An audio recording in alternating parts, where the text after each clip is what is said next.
ఏంటి మరి? ఇక పెళ్లి గురించి ఆలోచించాలి గంగమ్మ.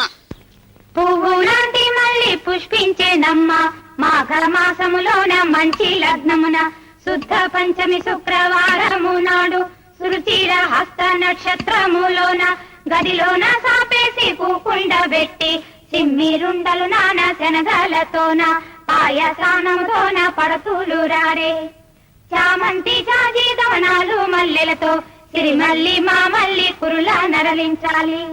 పువ్వు లాంటి మళ్ళీ పుష్పించేనమ్మ మధ్యవర్తులు నిశ్చయానికొచ్చారు. పువ్వు లాంటి మళ్ళీ వచ్చే పెళ్ళిడు పున్నగ పువ్వులే సన్నాయి పాడు పున్నగ పువ్వులే సన్నాయి పాడు.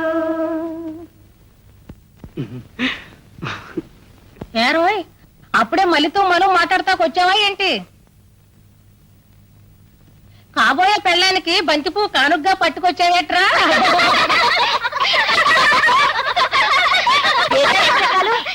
మల్లికి ఆ కుంటాడికి జతేమిటి? మల్లికి చదువు ఉంది, అందం ఉంది.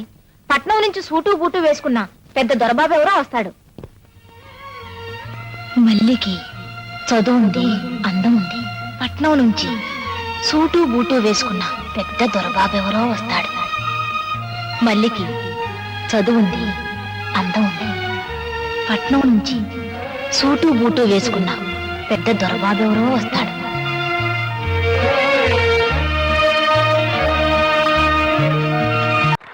ఆగండి. చదువుకున్న వాళ్ళంతా పట్టణాలు పట్టిపోయి ఈ రోజుల్లో ఈ డాక్టర్ రాజు గారు మన పల్లెకొచ్చి మన పశువులకి గొడ్లకి వైద్యం చేయాలని నిర్ణయించుకోవటం ఆయన గొప్పతనానికి మన అదృష్టానికి నిదర్శనం. ఈయనకి మన ఊరు ఎంతైనా రుణపడి ఉండాలి.